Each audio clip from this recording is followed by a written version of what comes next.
So welcome once again to another talk. There may be some still coming in, but the hardcore are here already. So, you guys. Another talk, another day. And I do respect the questions which come up in the evening. And there was one question which somebody asked, and I just pushed it aside for a couple of days until I could address it at one of the talks. That's, what does right view mean? And it also will include just the talk on insight. Simply because insight has been so exaggerated that there's a whole meditation tradition just called insight meditation. And as if whatever other meditation you do does not include insight. And as I've mentioned already, insight and calm, vipassana samatha, they all go together. There is no separation. There's not you do one first and then you do the other. It's not that one is better than the other. That is just conceit again. These are both always integral to the practice of meditation. When you let go, the mind becomes peaceful and you see things as they truly are. That's one of my favorite sayings of the Buddha. You don't need to quote it, which sutta, because it occurs 100 times. From the stillness, you see things as they truly are. Through stillness, you get insight. And the other one was that, I gave that simile, I'll just repeat it to many people in interviews, and also I did mention it the first day, the simile of the mountain lake. Or even if you go and see our little pond down there, if there's any waves on the surface, you cannot get a clear image in that lake. Everything is distorted. But when that lake is perfectly still, when there's not even a ripple on it, when the ducks are on holiday or they're meditating somewhere in the bush and leaving the lake alone, then there's no even ripple on the surface, it's perfectly smooth, and then you get an accurate reflection of the truth and beauty which surrounds it. So it's always that stillness and insight go together. Now the trouble is, being Westerners, we love insight. Well, actually, we're not really insight. A lot of time, it's not insight, it's thinking. And a lot of times, right view is just thinking and philosophizing and arguing over the 12 links of dependent origination, the nature of emptiness, what happens when a person gets enlightened, do they live again afterwards, or what happens to them? And a lot of that is a total waste of time, but it's good fun. We love thinking and speculating and trying to work it all out. But does it really get you anywhere? All it does is get you to argue with your friends, who's right and who's wrong. And it's just insight born of thinking.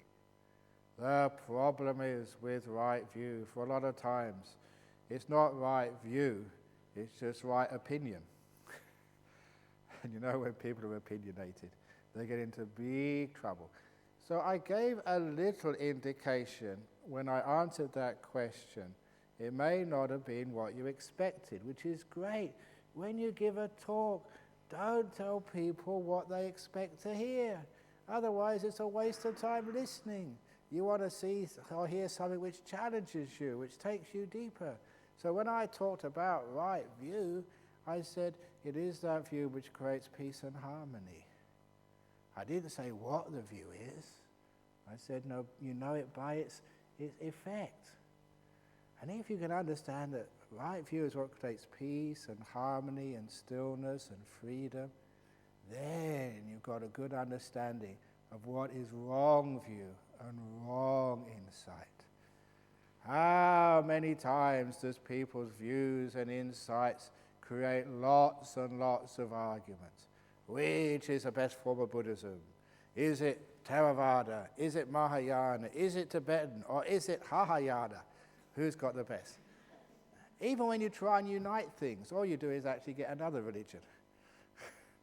So that's a problem. So, which is the right one? And of course, whatever one creates peace and harmony. That's the right one. It doesn't depend on which one it is, Mahayana, Theravada, Vajrayana. It depends on how you practice it. In the same way, it doesn't matter what meditation object you're looking at. It's how you're looking at it. That is the most important. So don't go around saying, I am a follower of the great Ajahn Brahm. And someone else says, no, I'm a follower of the great Ajahn Mahabua, and you have a fight. Then you're not following anybody. You're following stupidity. So don't do that. If it's right view, if it's seen clearly, it always creates peace and freedom and harmony and stillness. That's why you know it's right view. So, how do you learn exactly what that right view is? You sit down and see what happens. What you do, your ideas, your view, does that create peace and harmony? Or does it create more anxiety and more anger? How do you view the person who continues to bang the door in your cottage? Do you view them in such a way it creates peace and harmony and freedom? Or do you view them in a way, I'm going to tell Ajahn Brahm about that person. I'm going to get them blacklisted. I'm going to tell Dani they will never be allowed to go on a retreat ever again. Now, what does that create inside of you? That creates a lot of tension, a lot of stress. That must be wrong view. So you know what right view is by what it does to you. And you can test this out throughout the whole of your meditation. What creates peace in your mind? What creates this beautiful sense of harmony? And harmony is another word for peace. I mean, you're at ease with people. You're at ease with the weather. You're at ease with your stupid mind. You're at ease with... You know, you can't get harmony in this world by converting everybody to being a Buddhist.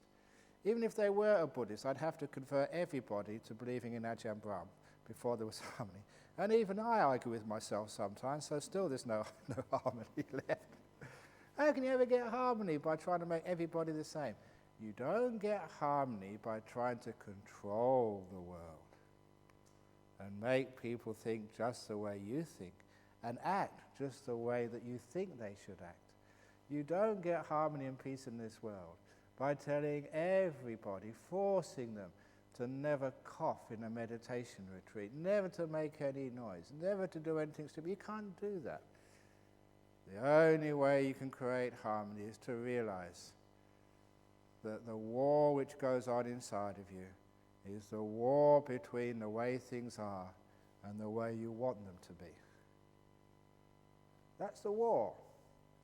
The way things actually are right now and what you want them to be. And how do you settle that war and bring peace? Wrong view is I'm going to change the way things are to be what they should be. I'm going to get every meditator. I've been teaching so hard, working so hard. And how many of you got jhanas yet? Oh my God, it's so depressing teaching retreats. Now that's making war, trying to change you. So instead of trying to change you and change the world, I love you for who you are. In other words, instead of trying to change the world to fit the way it should be, I change the way I think it should be to fit the way the world is. So everyone here, you should be exactly as you are. No different, no better, no worse. And my view is you should be exactly as you are. No better. I have no expectations of you at all. A long time ago, I gave up having all expectations. When I do that, then I'm at peace, I'm at harmony. I accept you for as you are. I accept jhana growth the way it is. I accept the food the way it is. And when you accept things like that, what does it bring you? Peace and harmony and freedom. There must be something called right view there. So this is actually where you are developing your insights, not through thinking and theory and working it all out by logic or inference, but by direct experience. What view works? What attitude creates peace and freedom in your mind? Look at your body. How do you get a peaceful, harmonious, happy body? Not by trying to make it something different than it is. Even if I did do exercises every morning and tortured myself, I would still be fat. It's just who I am. I'm very happy. People should keep on saying you should watch your weight. I do watch it. I watch it go up, up, up, up, up. What's the problem?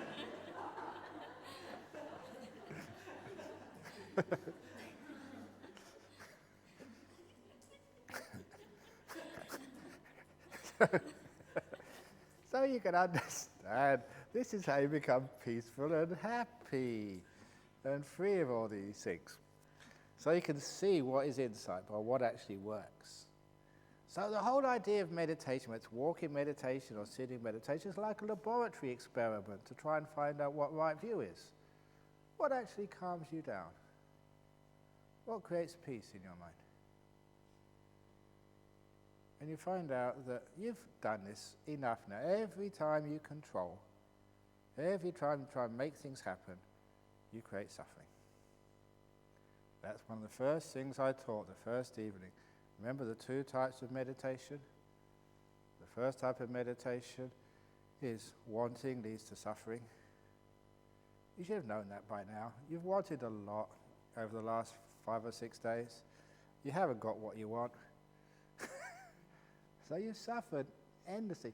Why don't you just give up and have absolutely no hope of getting anything on this whole retreat? No hope of getting nimittas, no hope of getting beautiful breath, no hope of even sitting longer than half an hour. Give up all hope. Then you'll be so peaceful and so free. You'll be happy as anybody. You'd also probably get peace as well. So a lot of times when we do that second noble truth, wanting leads to suffering, wanting leads to suffering, at least we know just the law of nature. The Buddha said, when you're separated from what you like, what you want, that's called a suffering. And it also gives you a lot of stress. You have to work hard, strive, figure out how to achieve your goals in life. And you've always noticed, whenever you reach one goal, there's always another one afterwards.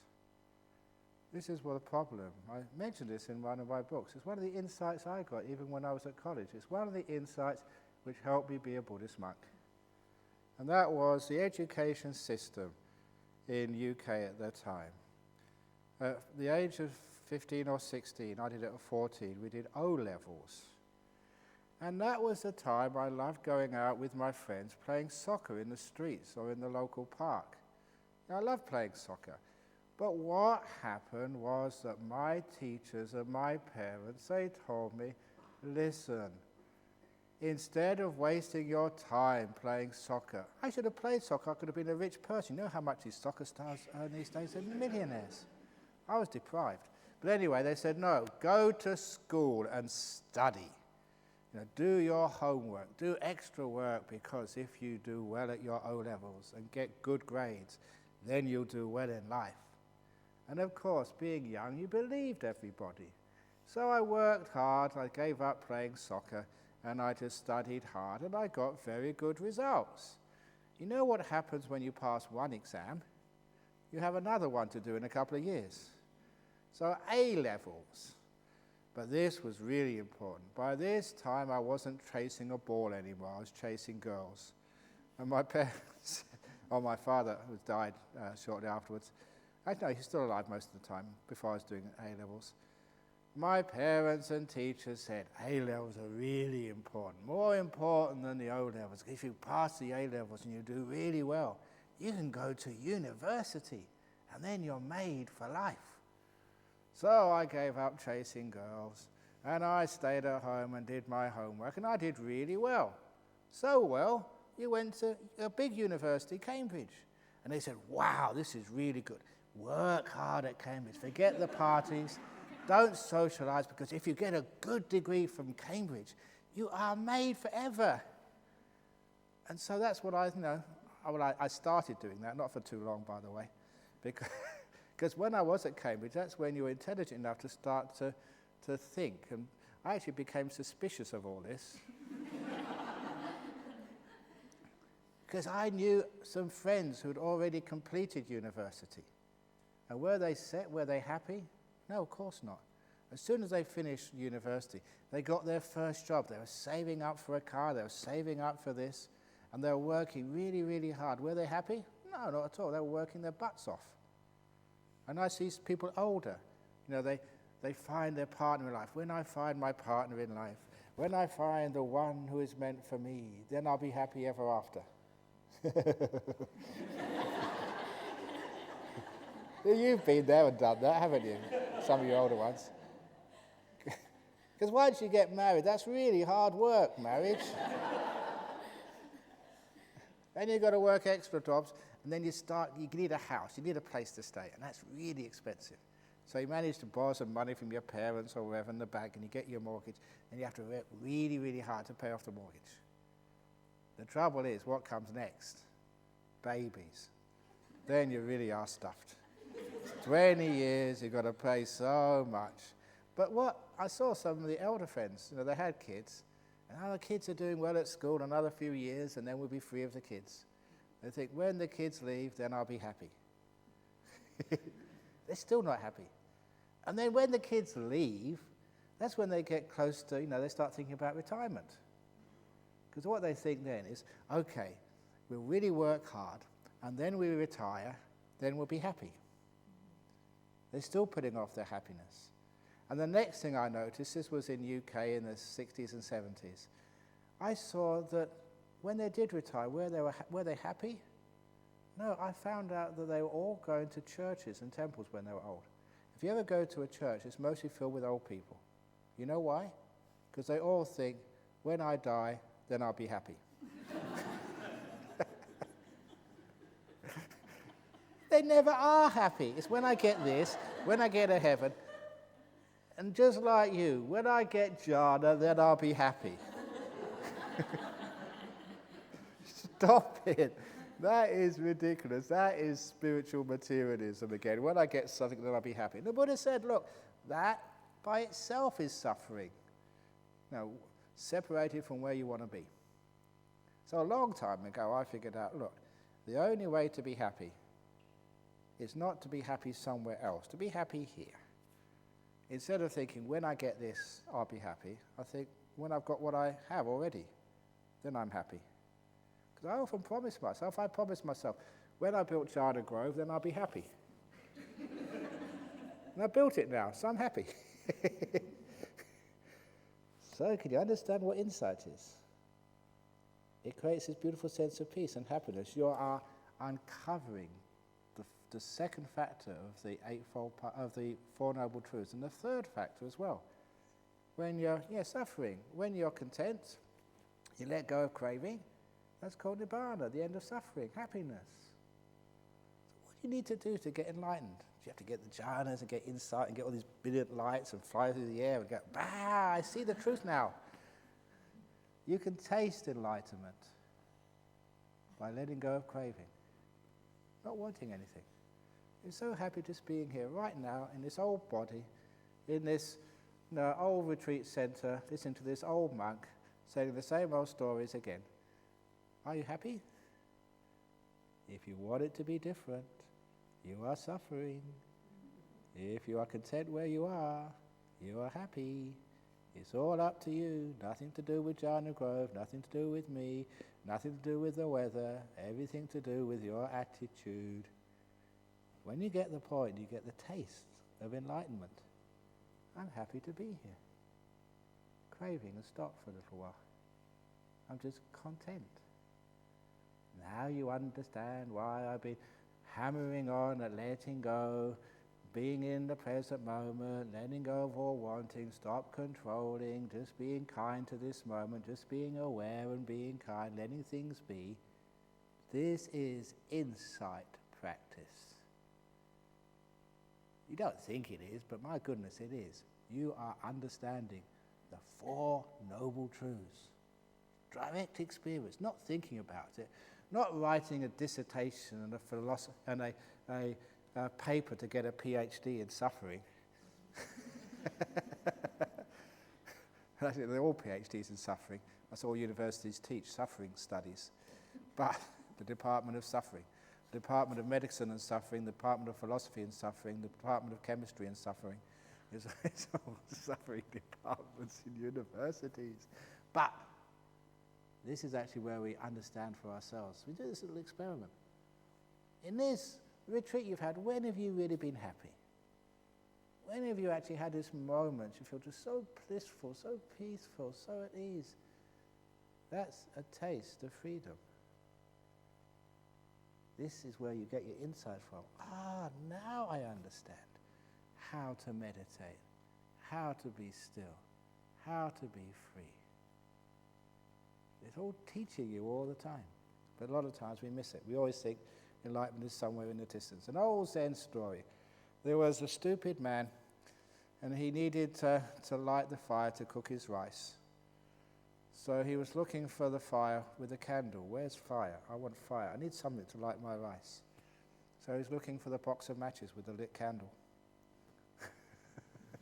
If he'd only known what fire was, he could have cooked his rice much earlier. So you're looking for an enlightenment with an enlightened mind. Where is enlightenment? Look, always looking in the wrong place. That's the trouble. So we learn how to let go, make peace, and it feels. This is actually something which creates peace and harmony.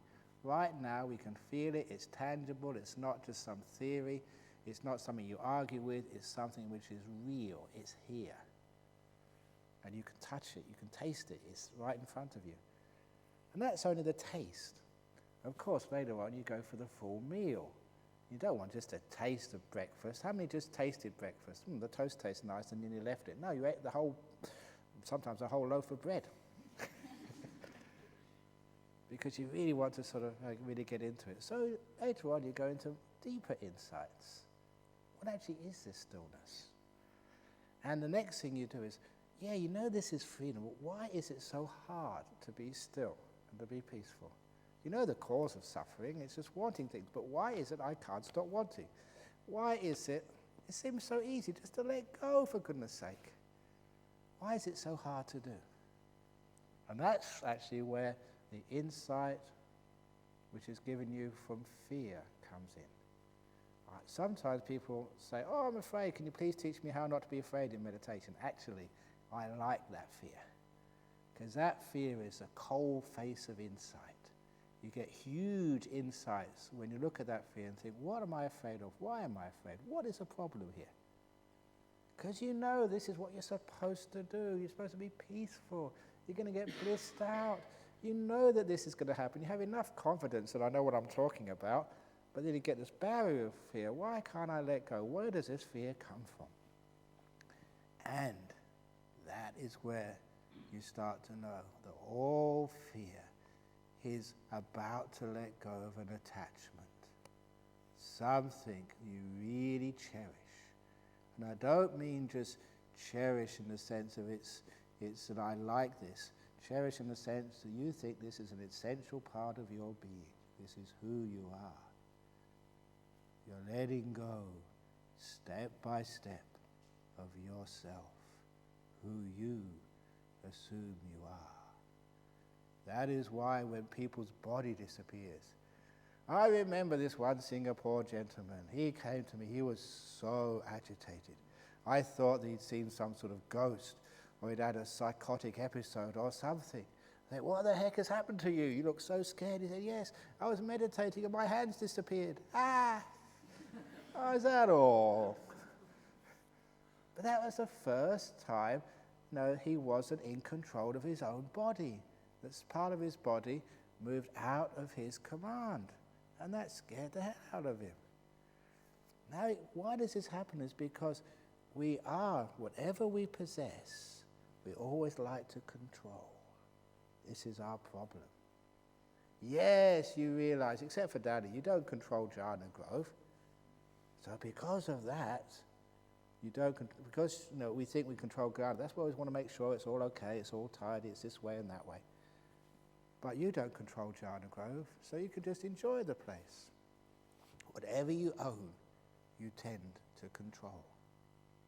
Did I tell that story the other day about visitor and owner? Yeah. Okay. You're all nodding your head. Some of you are anyway. Those of you who are still alive. But that's a very nice little simile about if you're an owner of a place, You always have to control it, look after it, manage it, make sure it's okay. But if you're a visitor, you're so free. That's why it's so great to come to Jhana Grove. It's not your home. It's this beautiful place, and you know you leave, and even if you trash your room, actually please don't trash your room.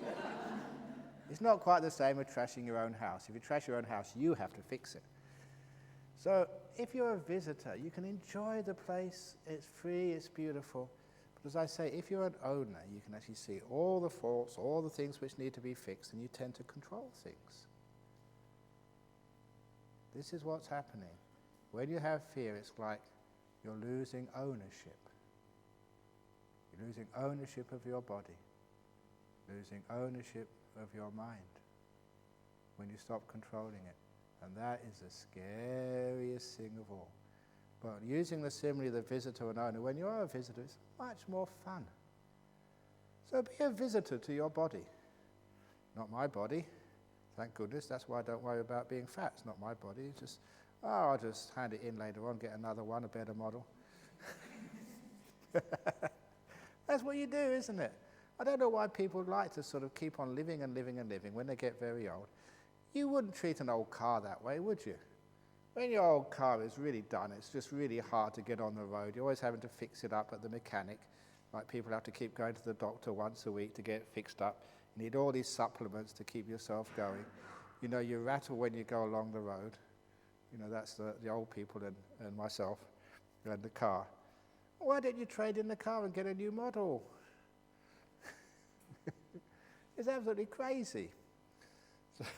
But no, because it's my body. I'm attached to it. This is one of the problems, the attachment, the possession. So after a while, you realize in meditation, it's not your body at all. It doesn't belong to you. My body does what it wants. I've got an itchy nose again. I don't know why. Nose, don't itch, okay? I can tell it that. Would it listen to me? Absolutely not. My body is totally out of control. It's a heretic. It does what it wants to do, not what I want to do. Can you control your body? Does it really belong to you? Sometimes you get sick at the most inconvenient times. I remember once in Kuala Lumpur, I was giving a talk and I felt really sick. And I was trying to hold it back because people came from a long way to listen to my talk. And they were really listening, and then I said I had to go to the toilet, but I never made it. I threw up on the stage.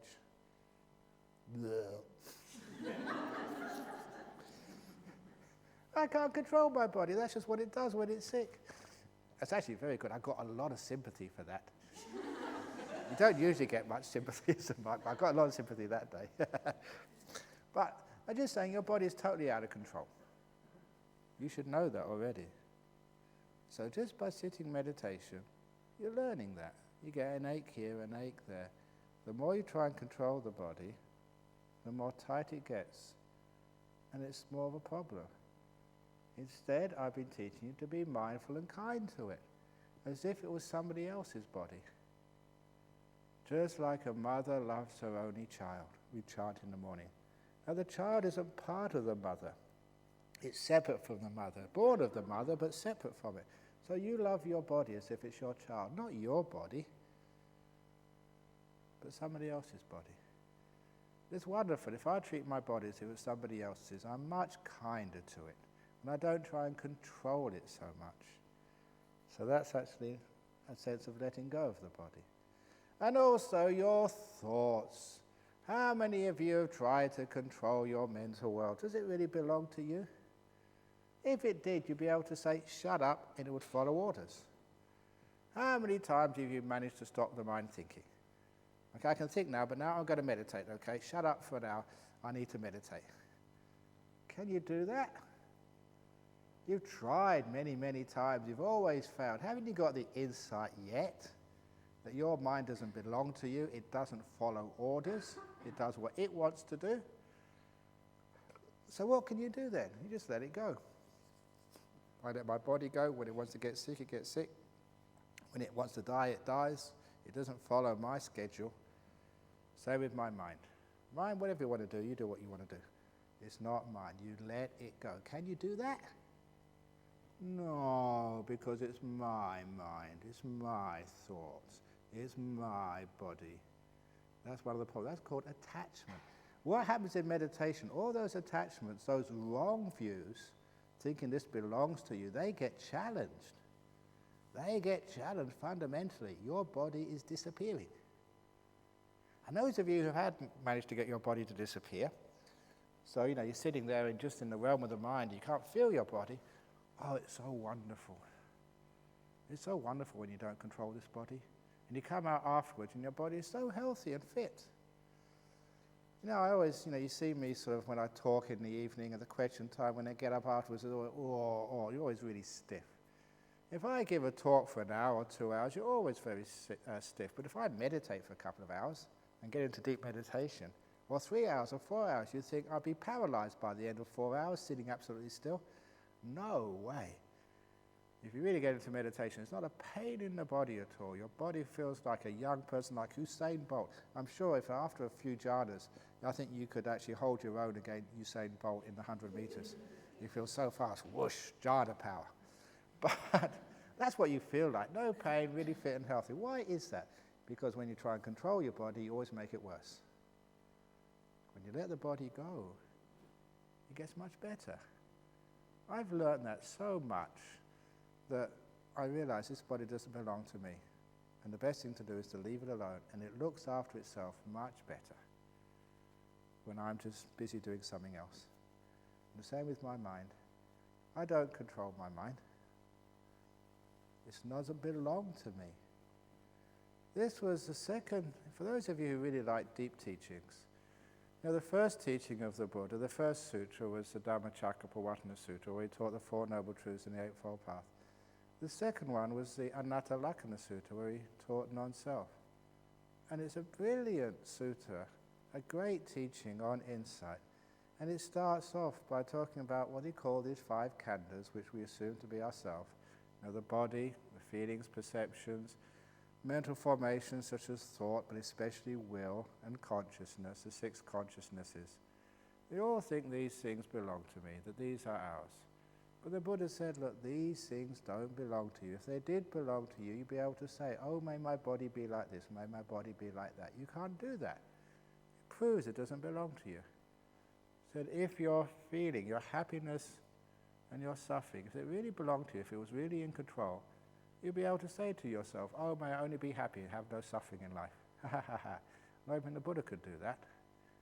You'd be able to say, oh, may my perceptions, may my thoughts, the 4th of the 5 khandhas, oh, may my thoughts be like this, may they not be like that. The Buddha said, you cannot do that. It's impossible. Even the Buddha said that. You can't control your sankharas, your thoughts, because they don't belong to you. Oh, may my consciousness be like this, may my consciousness be like that. You can't do that. It doesn't belong to you. That's the opening stanzas in one of the great sutras of the Buddha, which created the first 5 fully enlightened monks. You don't own anything. You can't control things. So what do you do when you realize that? You should have realized that by now. Every time you try to control your mind, oh, may my mind be peaceful. Oh, may it be see the nimittas. Oh, may it be happy. Oh, may it be... Can you succeed? And you think, oh, there must be something wrong. I'm not seeing something. If only Ajahn Brahm would tell me, then I can control things. And this was the Buddha saying, it's impossible to control. So what do? If you can't control anything, sit here and do nothing. Let go of trying to control. And that was a great insight from that sutra. Nothing belongs to you. So why are you trying to control it? That is the myth, the craving, trying to do things. And then you find, okay, I'm just going to let things, I can't control things anyway, I just let things go. And then you find things get really, really peaceful. It's the controlling itself is the problem. It's the wanting it to be like this, wanting it to be like that. It's not what it is. It's not what you experience, whether you're old or young, sick, stupid or whatever. That's not the problem. It's what you want it to be. That is the problem. So that sounds interesting. Maybe you believe it, maybe you don't. But you try that. I'm just going to let my mind be, whatever it wants to do. I'm going to let my body be. I'm going to let everything. I'm not going to control whatsoever. You have to do this 100% with fully mindfulness, because sometimes people try that. Say, I'm going to let the mind be. And you go thinking all over the place for a couple of hours. You haven't let it go. You've been right in there in the thinking, pushing it along, being interested, being involved. You haven't let go at all. If you really do let it go, I just thought, what the heck? Then it stops. Remember, all thinking, what it really is waves on the surface of your mind. It's got no real meaning at all. Yeah, it sparkles, it looks interesting, but it's got no real meaning. It has nothing to do with the truth. Never imagine that you can think your way to anything which is reasonable and meaningful and truthful. All you're thinking you should know by now gets you into more trouble. It doesn't solve problems, it makes more problems. That's, I think, I was always interested in philosophy, especially at Cambridge. And after I left, about 10 or 20 years later, this great philosopher, he came with this watertight proof that you can't prove anything. And that was really weird. He proved that nothing could be proven. And basically that was the end of Western philosophy. Now, they argued themselves to an impasse that nothing could be proved. That's through thinking. But when it comes through knowing, through the experience, this is much realer than any thoughts. So after a while, you just let go of these thoughts. And when you're still, then you see things. That's where insight comes from. That's always been the Buddhist teachings, that wisdom, truth, comes from stillness, not from thinking. So there you go. You just see these thoughts, they're just waves on the surface of the lake. They've got no real meaning. And the only way to get them to be peaceful and to find some meaning is just to leave things alone. Stop interfering with the lake. And the waves, they disappear by themselves. Just friction. After a while, there's no more waves. And that's what people find. Sometimes they're sitting for days and days, nothing happens. They just give up. And they just sit here, killing time, not expecting anything. In other words, not owning anything. They're a visitor to their body and their mind, not an owner. So you just enjoy it for what it is. Whenever I visit somebody else's house, when you visit somebody else's house, do you do the washing up for them? Do you just vacuum their carpet when you visit someone else's house? Of course not. You're a visitor. You've got no business to be done. So you be a visitor to your own mind. Stop vacuuming up, all of the defilements. Stop tidying up, all of the stupid thoughts. Stop mowing the lawn inside your brain. Leave things alone. It's not yours. You're a visitor. So when you visit, you just sit there, relax, and enjoy. And you also appreciate the beauty much more as a visitor. This is what I said in that a few days ago. Monastery over in Bodhinyana, it's a beautiful monastery when you're not the abbot. If I'm an owner, I see all the faults. If I'm a visitor, I see its beauty. If you're an owner of your mind, you see all its faults. You can't enjoy it. There's so much things to be done, so many defilements, sloth and torpor, restlessness, so many things to get rid of. But if you're a visitor to your mind, it's beautiful. It's my mind thinking away. It's nothing to do with me. I can really enjoy it and be peaceful. Don't be an owner. Always be a visitor. Then you can let go, which means you don't control the lake anymore. And little by little the waves disappear and it's perfectly still. This is what right view is. What creates peace, harmony, stillness, freedom. And it really gets very deep. Sometimes you ask, why does a monk not have sex? Why don't they watch movies? Why do they live such a harsh life? You missed all the Harry Potter movies. You miss so much in life. You miss having kids, Ajahn Brahm. That was a close call. You know, the problem is sometimes these days, because unfortunately the Roman Catholic Church and all the priests, creating lots of mischief, a lot of people nowadays, they say celibacy is not natural. I've heard that many, many times. And I try and remind, that's exactly what you used to say about gays. Homosexuality, not natural, we can cure it. That was really offensive. But now they're doing it to the celibates. Celibacy is not natural. Ajahn Brahm, you must have a really hard time inside your brain, not being able to follow your natural urges. It's not always natural. You make your choice in life. You have the freedom. That's who you are. If you're celibate, you're celibate. Celebrate celibacy. That is my sort of motto. Actually, I've actually threatened this a few times. And one day I'm going to do this. I'm not sure that Michael would do this. In the gay and lesbian Mardi Gras, where they have all these floats for different sort of causes, I'm going to get a float, celibate rights. I want more recognition and more respect for celibates.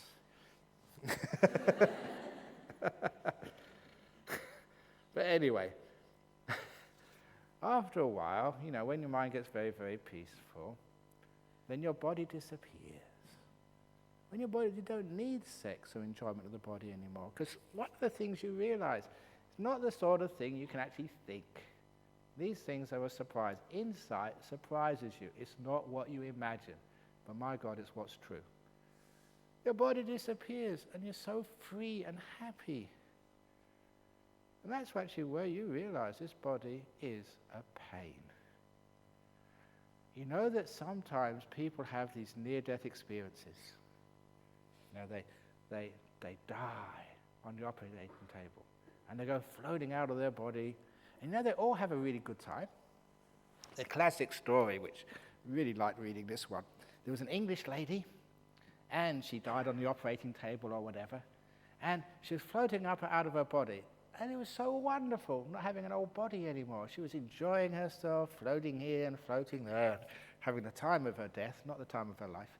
And she met this spirit, and the spirit said, "I'm sorry, you're not supposed to die yet, you've got to go back."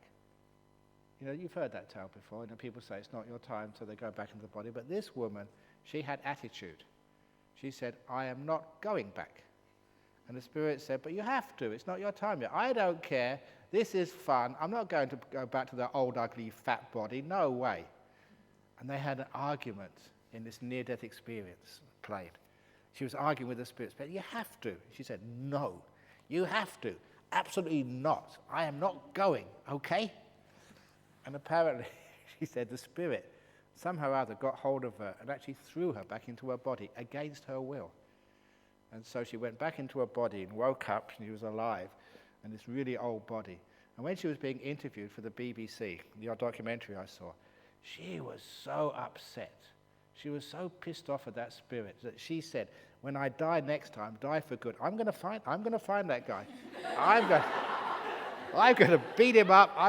What he did to me is unforgivable." And she meant it. I wouldn't like to be that spirit when she dies. I hope that spirit gets reincarnated by then, because she can't find her. He's going to be a big... But the nice part of that story was just what a wonderful time she was having, and really was enjoyable, much better than being in the body. We all assume, no, you want to get back into your body again so you can be alive. Oh, what a great relief. Well done, doctors. You've kept her alive. Was that really good? Should have let her die. She was having a good time. So what that actually tells us, if you really get your head around this, is sometimes this body is really heavy and a great burden. And when you actually die, you're totally free. If you don't believe that, you get into deep meditation now. You know what I mean. The benefit of that means you'll never again be afraid to die. You're being relieved from this heavy body. Oh, great, bring it on. So the doctor said, "I'm sorry, you're going to die." You go, "Yes! At last, I've had enough of this old body." Or like Dr. K.C. Damananda, wrote many books. When his doctor told him that he had terminal cancer, really terminal, can't do anything about it, he burst out laughing. Oh, that's my type of monk. You say, terminal cancer, Ajahn Brahm. Yes! Can you do that? And then instead, I'm too young to die. I'm only 80. People are actually crazy. The thing is, because they don't know, they think this body is great fun. So after a while, you realize, especially meditation, it's lovely when you can let go of the body and be totally free. So when the Buddha said this body is actually suffering, you get some idea what he means. Because in a meditation, there's so much bliss not having a body. But I always like saying, this is where you really stir people up. You go even deeper. One of the best jhanas is the second jhana, because that's the place your will stops. There's no more will left. Choice has vanished. Just like your hands vanish when you start meditating. That's pretty scary. You can't feel your hands anymore. Now you're meditating, there's no will left. You can't do anything. There's no levers anymore. That thing which you recognize as choice and will is totally vanished. It's disappeared. Oh, what freedom at last. No will has been left. It's totally gone. From that experience, you understand the fourth sankhara, will. Sorry, the fourth khandha, will, the sankhara khandha. The Buddha said that's suffering. To will is to suffer. To do is a pain. Can you understand that? No way. This is crazy teachings. And doing, that's my life. I do things. And doing is fun. I can build monasteries, I can write books, I can do all this sort of stuff. Look how much I've done. Mostly a waste of time. It is, really. So anyway, so you understand what actually will truly is. Now I love giving the simile of the driverless bus. It's one of my best similes you invent, because sometimes you get these similes from the sutras, and sometimes you make your own ones up.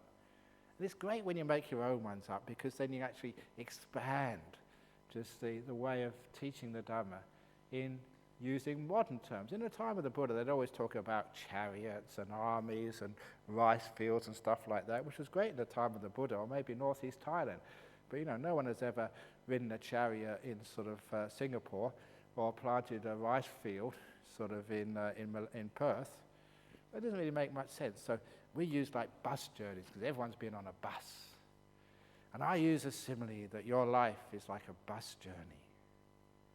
And sometimes your life goes through really beautiful landscapes, beautiful rolling hills and mountains and waterfalls and babbling little brooks. And it's so beautiful, your life, you're having a wonderful time.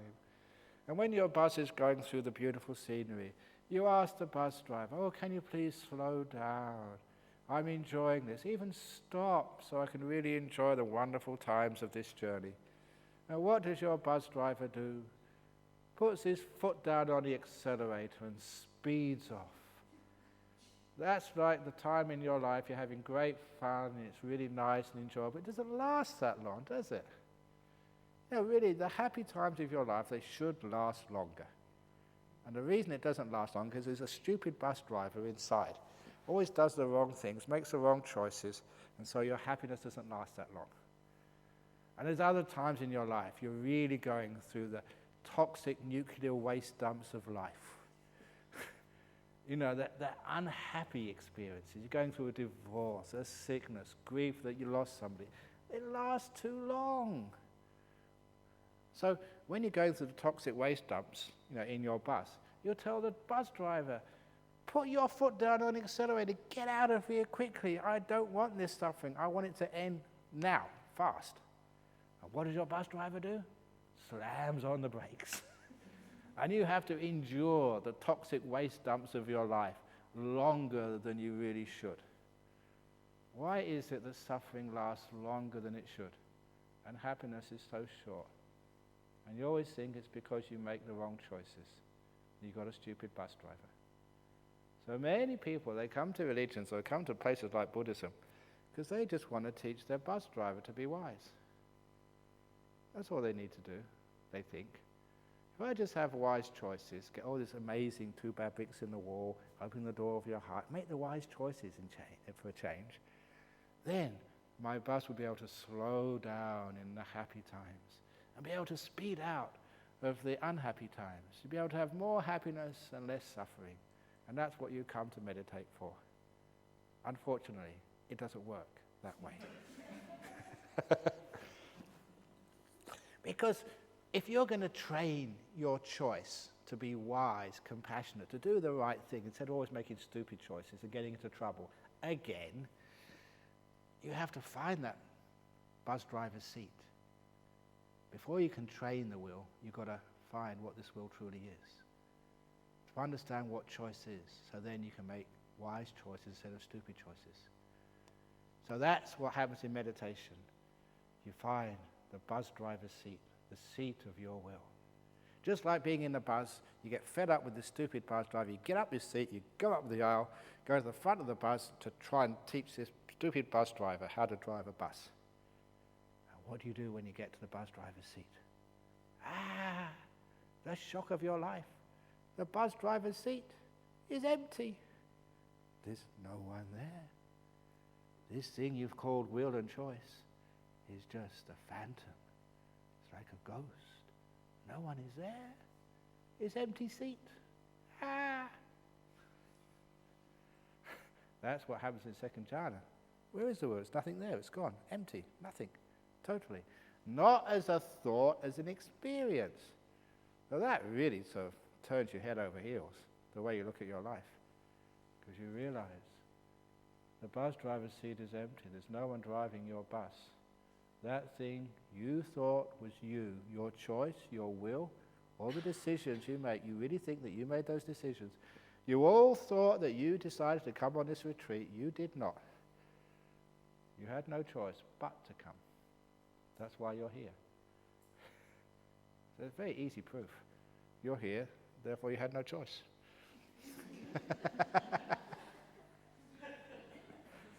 But it feels like we had a choice. And I demand that I have a choice, because I want to be in control. That illusion of wanting to be in control, that craving to be in control, that must to be in control is what creates the illusion. But you find that that's all totally overturned when you get into these deep jhanas. There's nobody there. So you come out afterwards, there's no bus driver in here. There is no Ajahn Brahm. There is no Ajahn Chah. Remember that book? There is no Ajahn Chah. There is no Buddha. There is no me. So now there is no me. I can be totally irresponsible. Don't have to do anything anymore. So what happens, you find there's no one in there. What that means is you go back to your seat on the bus and you stop complaining. There's no one to complain to. Happiness, suffering is just part of life. And you don't complain, which means your mental suffering totally vanishes. You said, I don't want to have an itchy nose. I don't want to meditate. I don't want all that whining and wailing which goes on between your ears. That stops. No more craving. There's nobody to complain to anymore. No more wanting. At peace, free, in harmony. After a time, when you realize this, fantastic. It's all these things which the Buddha said, which you read about, which you might think about and write a PhD thesis on, non-self. Total waste of time until you actually experience these things. When things disappear. The simile, which I'm going to finish off with, is my favorite one. Tell it every retreat. So many of you heard it before, but you obviously haven't understood it, because if you did understand it, you wouldn't need to come on a retreat ever again. The tadpole and the frog. Once there was a little tadpole, and she lived in a little pond in Jhana Grove. And she was a very smart tadpole, and they had other tadpoles there. Gave her the O-levels and A-levels. She did very well. She went to university in the lake. and she did chemistry in the lake. And in her chemistry classes, she learnt about water is H2O, and she learned all the properties of water. And in that lake, there was also monks and nuns who taught her Abhidharma class on the real nature of water. And even though she wrote a PhD thesis on water, she hadn't got a clue what she was talking about. How can a tadpole know what water is? No more than a fish can understand what water is. Because born in water, lived all your life in water, you know nothing but water. It's always there. So how can you know it? But one day, little tadpole, she grew legs and arms. She became a frog. And one day, being a little frog, not really knowing what she was doing, she jumped out of the lake. And she was sitting on dry land. My goodness, this is weird. Like nothing you've ever experienced before. Imagine a tadpole going onto dry land. That is weird. But then it realized, hey, something is missing. Something which has always been here is now gone. Water. Then the frog can understand what water is once it's vanished. When it's always been there, surrounding you all the time, how can you know what it is? When it's vanished, then you have a chance to know. How can you understand what your body is? You may look in the mirror, you may go and do biology at school, even become a doctor and cut up bodies. But do you really know what a body is? You can't. No more than a fish can know what water is. You've been living in one all your life. But one day, you become a little frog. You get into deep meditation, your body's totally gone. Wow, now I understand what it is. You go deep in meditation, and your will disappears. How can you know what will is, what choice is, when it's always surrounding you? All the time, every moment of your life. You may not use it, but it's there for you. How can you know what choice, what will is? But then you develop these jhana legs, the samadhi legs, and you jump out and go into these deep jhanas. Something is missing. This is weird. And you find out what's missing is this will. And now you know what the will truly is. It doesn't belong to you, just all condition, cause and effect, that's all it is, but nothing to do with you. That's scary to contemplate, but that's what will happen to each one of you little tadpoles. You're already growing some legs. It's only a matter of time. And one day, hopefully on this retreat, you'll jump out and you'll be sitting in second jhana and, oh, this is weird. Uh-oh, something is missing. Choices, will is. Now that is insight. You've seen the bus driver's seat is empty. Ah, what a relief. It's so, have you always been responsible and told to be responsible and say, don't do it this way, do it that way, and do it some other way, and work harder and do something else. And people are always on your back trying to train your will. So great knowing there's nobody in here. You can say whatever you like. You're just literally talking to a blank wall. Nobody in here. Ajahn Brahm is such a great monk. Who? I've been looking for a long time. I haven't found this Ajahn Brahm. Do you know where he is?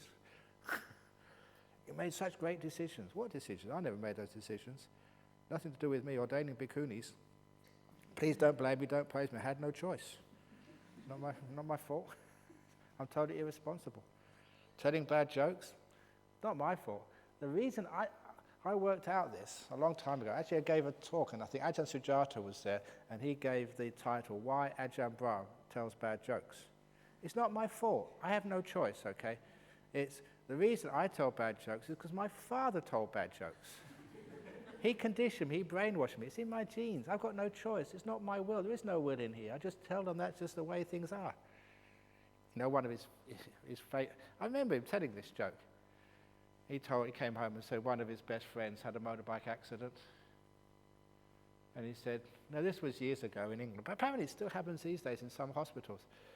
They took him into the the hospital, had to have his leg amputated. So they took him, rushed him into the surgery.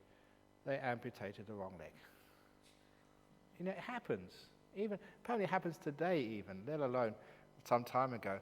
And even people told me that these are nurses. They actually put a big cross on the leg. So they amputate the right one. Or they put this big sign, this one, you know, in the surgery. So the doctors don't make mistakes. But anyway, they made a mistake. They took off the good leg. And of course, as soon as they realized their mistake, it was back into surgery again, because the other leg had to be removed. So he lost both his legs. It's a tragedy. But what happened? As soon as he was able, he got a lawyer and he sued the hospital for malpractice. But he lost his case. He lost. He didn't have a leg to stand on.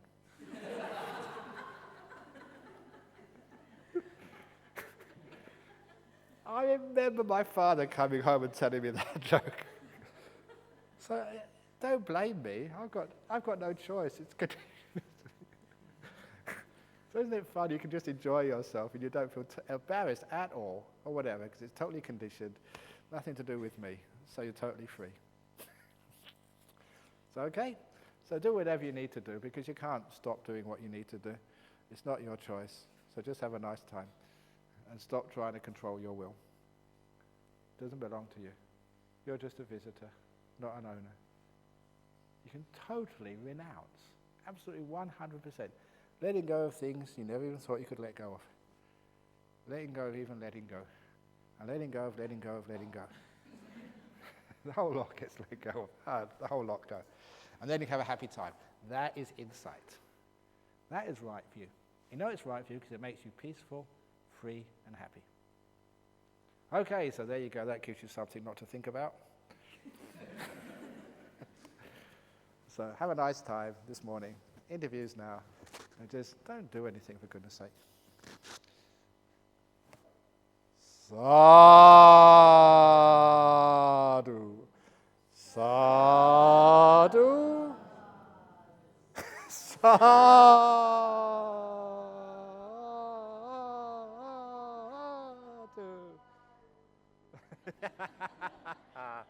Very good.